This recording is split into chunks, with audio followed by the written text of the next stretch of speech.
ओम श्री परमात्मने नमः। ओम नमो भगवते वासुदेवाय। ओम नमः शिवाय। आषाढ़ मास महात्म्य अध्याय 8 की पावन कथा में हम आज सुन रहे हैं श्वेत केतीश्वर आदि विभिन्न शिवलिंगों का महात्म्य तथा प्रभास क्षेत्र की त्रिविध शक्तियों तथा दूत शक्तियों के दर्शन पूजन का महात्म्य। महादेव जी देवी पार्वती से कहते हैं कि हे महादेवी, पूर्व काल में जब स्वयंभू मनवंतर का त्रेता युग चल रहा था, उस समय श्वेत केतु नाम के एक राज ऋषि थे। वे राज ऋषि बड़े भारी तपस्वी थे। उन्होंने प्रभास क्षेत्र में आकर समुद्र के तट पर शिवलिंग की स्थापना करके महान तप करना प्रारंभ किया। तपस्या और नियम का पालन करते हुए उनके 14 वर्ष बीत गए। तब मैंने उन्हें दर्शन देकर कहा कि हे सुवर्त, तुम वर मांगो। तब श्वेत केतु बोला कि हे प्रभु, मुझे अपनी अविचल भक्ति दीजिए और इस स्थान पर सदा निवास कीजिए। तब एवं अस्तु कहकर मैं वहां से अंतर्ध्यान हो गया। कुछ काल के पश्चात राजा श्वेत केतु ने उस लिंग की आराधना करके महान अभ्युदय युक्त स्थान प्राप्त किया। इसलिए उस शिवलिंग का नाम श्वेत केतीश्वर हो गया। तदंतर कलयुग आने पर पवन पुत्र भीमसेन अपने भाइयों के साथ तीर्थ यात्रा के प्रसंग से प्रभास क्षेत्र में आए। उन्होंने रात्रि में जागरण करके समुद्र के समीप श्वेत केतीश्वर लिंग का पूजन किया। तब से उसका नाम भीमेश्वर लिंग हुआ। श्वेत केतीश्वर लिंग का एक बार दर्शन मात्र कर लेने से अन्य जन्मों के किए हुए तथा इस जन्म के किए हुए भी बहुत से पाप काल नष्ट हो जाते हैं। भीमेश्वर से पूर्व और सोमनाथ से अग्निकोण में सरस्वती के द्वारा स्थापित महाप्रभावशाली रवेश्वर लिंग है। हे देवी, मनुष्य को चाहिए कि वह सरस्वती देवी तथा भैरवेश्वर लिंग का विधि पूर्वक पूजन करे। जो मनुष्य महानवमी को विधिवत स्नान करके सरस्वती देवी का पूजन करता है, वह वाणी जनित समस्त दोषों से मुक्त हो जाता है। वाणी जनित का मतलब है वाणी से किए हुए दोषों से वह मुक्त हो जाता है। जो अघोर मंत्र से दूध के द्वारा उस लिंग को नहलाकर उसकी पूजा करता है, वह यात्रा के उत्तम फल को पाता है। वहां से चंडीश्वर देव के पास जाएं। वह स्थान सोमनाथ के दक्षिण में 7 धनुष की दूरी पर स्थित है। पूर्व काल में चंडी देवी ने भगवान दंडपाणि की स्थापना की थी वहां। तत्पश्चात मेरे गण चंड ने उस लिंग की आराधना की और वहां बड़ी कठोर तपस्या की। इस कारण पृथ्वी पर वह चंडेश्वर लिंग के नाम से विख्यात हुआ। चंडेश्वर को दूध, दही, मधु, घृत तथा ईख के रस से स्नान कराएं और उनके श्रीअंग में कुमकुम का लेप करें। फिर कपूर, खस और कस्तूरी मिलाया हुआ सुगंधित चंदन लगाएं। तदंतर फूलों से उनका पूजन करें। उसके बाद धूप तथा अगरू निवेदन करके अपने वैभव के अनुसार वस्त्रों से पूजन करें।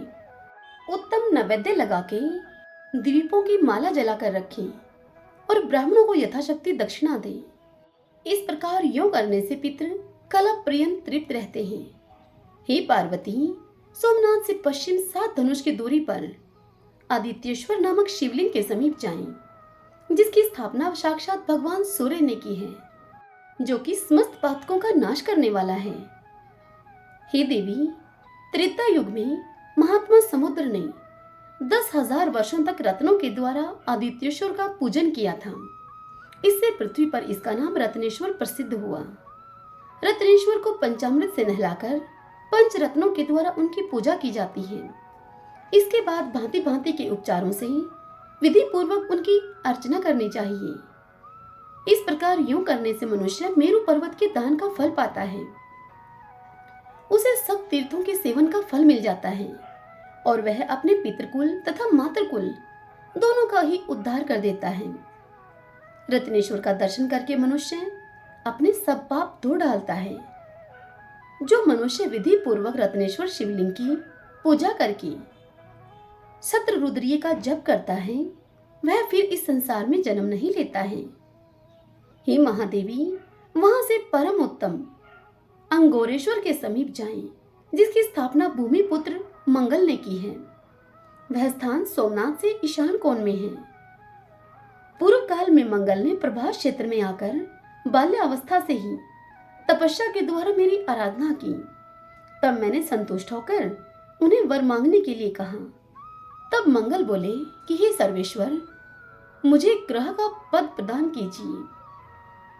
मैंने तथास्तु कहकर मंगल को यह बताया कि जो भी मनुष्य यहाँ आकर भक्ति पूर्वक तुम्हारी पूजा करेगा, उसे कभी तुम्हारे द्वारा दी हुई पीड़ा नहीं भोगनी पड़ेगी। और मंगल से इस प्रकार यूं कहकर मैं वहीं पर अंतर्हित हो गया। हे देवी, तभी से मंगल देव ग्रहों के मध्य में विमान पर विराज रहे हैं। अंगारेश्वर से उत्तर दिशा में महाप्रभावशाली बुद्धेश्वर विद्यमान हैं। उनका स्थान वहां से अधिक दूरी पर नहीं, 2 ही धनुष के अंतर पर है। वे दर्शन मात्र से ही सब पाप हर लेते हैं। हे देवेश्वरी, बुद्ध ने पूर्व काल में वहां बड़ी भारी तपस्या की है और निर्मल शिवलिंग स्थापित किया है। इससे संतुष्ट होकर मैंने बुद्ध को ग्रहतव प्रदान किया है। बुधवार और अष्टमी के योग में बुद्ध के द्वारा स्थापित शिवलिंग की विधिवत पूजा करके मनुष्य राजसूय यज्ञ का फल पाता है।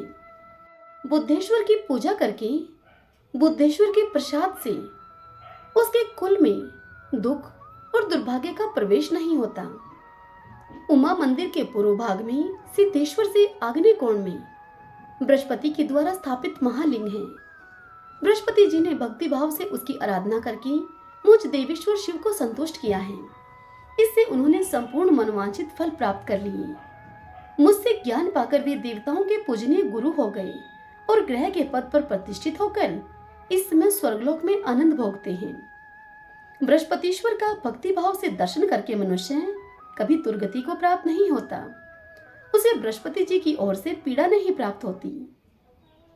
शुक्ल पक्ष की चतुर्दशी तथा गुरुवार के योग में पंच उपचार से विधि पूर्वक उक्त लिंग की पूजा करके मानव परम पद को प्राप्त कर लेता है। तदंतर विभूतिश्वर से पश्चिम थोड़ी ही दूर पर शुक्राचार्य के द्वारा स्थापित शिवलिंग है, जहां शुक्र ने शुक्रेश्वर शिव के प्रभाव से मृत संजीवनी विद्या प्राप्त की थी। जो मनुष्य स्थिरचित होकर उस शिवलिंग की आराधना करता है और 1,00,000 मृत्युंजय मंत्र को जपता है, वह मनुष्य अपने सभी मनोरथों को प्राप्त कर लेता है। शुक्रेश्वर का दर्शन और स्पर्श करके मनुष्य जन्म से लेकर मृत्यु तक के सभी बाधकों से मुक्त हो जाता है। सुगंधित पुष्पों के द्वारा उनकी पूजा करने से शुक्र की पीड़ा नहीं प्राप्त होती।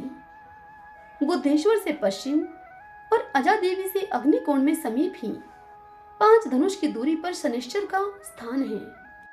छायानंदन शनिश्चर ने अत्यंत कठिन तपस्या करके उस लिंग में मुझ अनादि अनंत शिव को उतारा है। उन्होंने भक्ति तथा मेरे प्रसाद से ग्रह का पद प्राप्त किया है। शनिश्चर के दिन शमी के पत्तों से शनिश्चरेश्वर का पूजन करके तिल, उड़द, गुड़ और भात से ब्राह्मण को तृप्त करें। ब्राह्मण को काले रंग का बैल दान करें।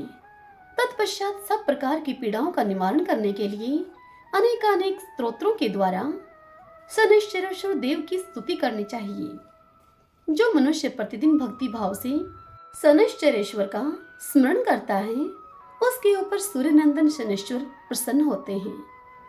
शनिश्चरेश्वर से वायव्य कोण में राहु के द्वारा स्थापित शिवलिंग है, जहां विप्रचिति के पुत्र राहु ने 1 सहस्त्र वर्ष तक तपस्या की है। जो उनके द्वारा स्थापित शिव का भक्तिपूर्वक पूजन और दर्शन करता है, उसका पाप नष्ट हो जाता है। राहेश्वर से उत्तर और अंगारेश्वर से दक्षिण एक ही धनुष के अंतर पर महाप्रकाश में केतु लिंग है। वह समस्त पापों का नाश करने वाला है। केतु ने मुझ शिव के प्रति भक्ति रखकर देवताओं के मान से 100 वर्षों तक वहां उग्र तपस्या की थी। इससे संतुष्ट होकर मैंने उन्हें ग्रहतव प्रदान किया। भयंकर ग्रह पीड़ा होने पर पुष्प, गंध, धूप तथा भांति भांति के शुभ नैवेद्यों के द्वारा केतवीश्वर की पूजा करके उन्हें प्रसन्न करना चाहिए। इससे सब पीड़ा शांत हो जाती है। जो पूर्वोक्त 14 देवस्थानों को भक्ति भाव से जानता है, वह क्षेत्र के फल का भागी होता है। महादेव जी इतनी कथा सुनाकर देवी पार्वती से आगे कहते हैं कि हे पार्वती, सोमेश्वर से ईशान कोण में, वरारोहा देवी से पूर्व भाग में परम उत्तम सर्वेश्वर देव विराजमान हैं। उनके समीप भक्ति पूर्वक जाकर मनुष्य अणिमा आदि सिद्धियां प्राप्त करता है। सर्वेश्वर की स्थापना सिद्धों ने की है। जो मानव भक्ति पूर्वक उनका दर्शन करता है वह सब पातकों से मुक्त होकर सिद्ध लोक में जाता है।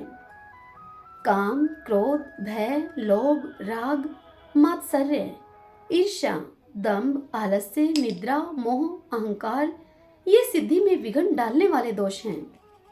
सिद्धेश्वर के पूजन से इन सब दोषों का नाश हो जाता है। इस प्रकार से यूं जानकर प्रतन पूर्वक वहां की यात्रा करें। सिद्धेश्वर के पूर्व भाग में थोड़ी ही दूरी पर कपिलेश्वर लिंग है, जिसके दर्शन मात्र से समस्त पापों का नाश हो जाता है। प्राचीन काल में कपिल नाम से प्रसिद्ध एक राजऋषि हो गए हैं। उन्होंने वहां बड़ी भारी तपस्या करके उत्तम सिद्धि प्राप्त की और शिवलिंग की स्थापना करके मेरी समीपता पाई है। उस लिंग में मैं सब लोगों के हित के लिए सदा निवास करता हूँ। जो मनुष्य शुक्ल पक्ष की चतुर्दशी तिथि में 7 बार सोमेश कपिलेश्वर का दर्शन करता है वह गौदान का फल पाता है। जो वहां तिलमय धेनु का दान करता है वह एक एक तिल की संख्या के बराबर युगों तक स्वर्गलोक में निवास करता है। दंड पाणीश्वर से निकट ही गंधरेश्वर नाम से प्रसिद्ध उत्तम शिवलिंग है। गंधर्वराज धनवाहन ने वहां कठोर तपस्या करके उस शिवलिंग को स्थापित किया है। उसकी पुत्री गंधर्व सेना ने भी वहां शिवलिंग की स्थापना की है। जो मनुष्य पवित्र होकर यत्न पूर्वक गंधेश्वर का पूजन और दर्शन करता है वह गंधर्व लोक में जाता है। जो उत्तरायण आने पर अग्नि तीर्थ में स्नान करके गंधर्व पूजित उस शिवलिंग का पूजन करता है वह मोक्ष को प्राप्त होता है। इस महात्म्य का श्रवण और अभिनंदन करके भी मनुष्य महान भय से मुक्त हो जाता है। गंधरेश्वर के पूर्व भाग में गौरी जी के समीप विमलेश्वर नामक लिंग प्रतिष्ठित है, जिसका शरीर क्षय रोग से आक्रांत है। वह मनुष्य भक्ति पूर्वक विमलेश्वर का दर्शन करके सब दुखों का अंत कर देता है और निर्मल पद को प्राप्त होता है। वहीं पर रोगग्रस्त गंधर्व सेना रोग से मुक्त होकर विमल स्वरूप को प्राप्त हुई थी, इसलिए पृथ्वी पर वह लिंग विमलेश्वर नाम से प्रसिद्ध हुआ। ब्रह्मा जी के स्थान से नृत्य कोण में 16 धनुष की दूरी पर धनदेश्वर लिंग है। यह राहु लिंग से वायव्य कोण में स्थित है। कुबेर ने वहां बड़ी भारी तपस्या करके धन का पद प्राप्त किया है। कुबेर ने वहां पर विधि पूर्वक शिवलिंग की स्थापना और पूजा करके अलकापुरी के स्वामी हुए हैं। जो मनुष्य भक्ति पूर्वक धनदेश्वर का दर्शन करके पंचोपचार से उनकी पूजा करता है उसके कुल में दरिद्रता का कभी भी नाम तक नहीं सुना जाता। मेरी 3 शक्तियां हैं, इच्छा शक्ति, क्रिया शक्ति और ज्ञान शक्ति। हे देवी, पहले जो 14 और 5 शिवलिंग बताए गए हैं उनमें से यथाशक्ति 4, 3 या फिर 1 की पूजा करके फिर पूर्वोक्त 3 शक्तियों का पूजन करना चाहिए। सोमेश्वर से ईशान कोण में जो वरारोहा देवी कही गई हैं वे चंद्रमा की अम्मा नामक कला हैं। वे ही भगवती उमा की भी कला मानी गई हैं। उन्हीं को मेरी इच्छा शक्ति जानना चाहिए। वरारोहा देवी भूमंडल के समस्त प्राणियों का हित करने के लिए प्रभास क्षेत्र में विराजमान है। सोमेश्वर से वायव्य कोण में 60 धनुष की दूरी पर क्रिया शक्ति रूपा दूसरी महादेवी स्थित है। वहीं योगिनी वंदित पीठ है। उसी स्थान पर पाताल को जाने वाला एक बहुत बड़ा विवर है।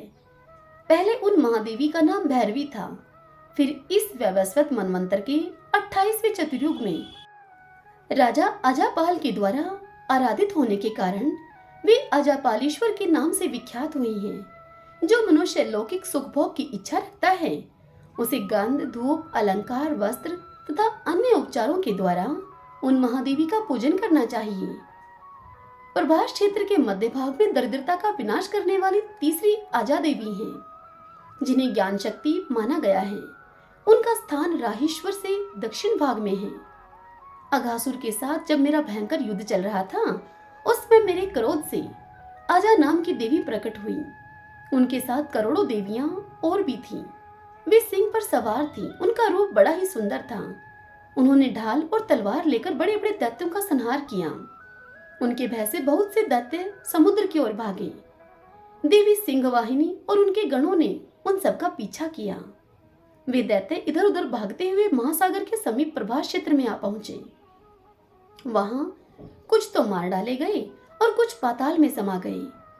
सब दैत्यों को मारा हुआ देखकर तथा इस क्षेत्र को परम पवित्र जानकर सिंहवाहिनी देवी यहीं सोमेश्वर के ईशान कोण में और गौरीश्वर के उत्तर दिशा में स्थित हुई। जो स्त्री या पुरुष यहाँ उनका दर्शन करते हैं वे 7 जन्मों तक पूर्णतः सौभाग्यशाली होते हैं। जो मानव वहाँ गीत वाद और नृत्य करता है उसके वंश में देवी के प्रसाद से कोई दुर्भाग्यवान नहीं होता। जो स्त्री वहाँ लाल रंग की बत्ती से युक्त दीपक को घी से जलाकर देवी को अर्पण करती है, उस बत्ती में जितने सूत होते हैं उतने जन्मों तक वह सौभाग्य प्राप्त करती है। जो तृतीया को इस महात्म्य का पाठ करता है अथवा जो भक्ति पूर्वक इसे सुनता है वह संपूर्ण मनोरथों को प्राप्त कर लेता है। हे महादेवी, प्रभास क्षेत्र में 3 दूती शक्तियां हैं। पहली का नाम मंगला देवी है, दूसरी को विशालाक्षी देवी कहते हैं और तीसरी चतवर देवी के नाम से प्रसिद्ध है। प्रभास क्षेत्र की यात्रा का पूरा पूरा फल चाहने वाले मनुष्य को कर्मशः इन तीनों शक्तियों का पूजन करना चाहिए। मंगला देवी ब्रह्मा जी की शक्ति कही गई है, विशालाक्षी विष्णु शक्ति मानी गई है तथा चतवर प्रिया देवी मेरी शक्ति है। पहले मंगला देवी की पूजा करनी चाहिए। वे अजा देवी के उत्तर भाग में निवास करती हैं। रहवेश के दक्षिण भाग में थोड़ी ही दूर पर उनका स्थान है।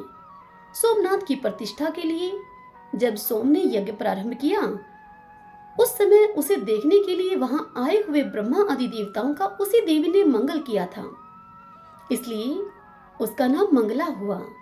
जो नारी तृतीया को मंगला देवी की पूजा करेगी उसके अमंगल और दुख पूर्ण रूप से नष्ट हो जाएंगे। हे देवी, भगवान दैत्यसुधन से पूर्व भाग में वैष्णवी क्षेत्र दूती महादेवी विशालाक्षी हैं। योगेश्वरी से ईशान कोण में 100 धनुष की दूरी पर उनका स्थान है। जो लोग महान दुर्भाग्य की आग में जल रहे हैं उनका दाह शांत करने के लिए विशालाक्षी देवी औषधि के समान है। चाक्षुष मनवंतर में जब सब दैत्य भगवान विष्णु की मार खाकर दक्षिण दिशा में भाग गए थे उस समय उनको मारना दुष्कर जानकर भगवान विष्णु ने अत्यंत प्रभावशालिनी भैरवी शक्ति महामाया का स्मरण किया। उनके स्मरण करते ही अत्यंत प्रकाशमयी महामाया वहां पर आ गई। भगवान विष्णु के दर्शन से उसके नेत्र आनंद से खिल उठे। उसने बड़ी बड़ी आंखें करके भगवान को देखा, इससे उसका नाम विशालाक्षी हुआ। हे देवी, इस कल्प में उसे ललितोमा कहते हैं। जो माघ मास में तृतीया तिथि को विधि पूर्वक उसका पूजन करता है उसके वंश में कोई भी संतानहीन नहीं होता। जो मानव भक्ति भाव से उसका दर्शन करता है वह दीर्घकाल तक निरोग, सुखी और सौभाग्यशाली होता है। ललिता से उत्तर दिशा में 10 धनुष की दूरी पर तीसरी शक्ति चतवर प्रिया का निवास है। मेरी प्रेरणा से वह इस क्षेत्र की रक्षा में संलग्न रहती हैं। चबूतरों, चौराहों, पुराने घरों, बगीचों तथा महलों की अटारियों पर एवं मार्ग में वह रात को घूमती रहती है। जो स्त्री अथवा पुरुष महानवमी के दिन नाना प्रकार के उपहारों और फूलों से उस कल्याणमयी देवी की विधि पूर्वक पूजा करता है उसके ऊपर प्रसन्न होकर वह संपूर्ण लोक प्रदान करती है। यात्रा के उत्तम फल की इच्छा रखने वाले पुरुषों को वहां भोजन देना चाहिए। हरि ओम तत्सत। ओम नमो भगवते वासुदेवाय। ओम नमः शिवाय। भगतजनों, आज के अध्याय की यह कथा यहीं संपूर्ण हुई। इससे आगे कल के अध्याय में हम सुनेंगे भैरवेश्वर आदि विविध लिंगों का महात्म्य और वैष्णव क्षेत्र में भगवान दैत्यसुधन की महिमा। कल हम इस पावन कथा का रसपान करेंगे। आज की यह कथा आपको कैसी लगी? इस वीडियो को लाइक करके और कमेंट बॉक्स में ओम नमो भगवते वासुदेवाय लिखकर आप हमें अवश्य बताएं। हरे कृष्णा।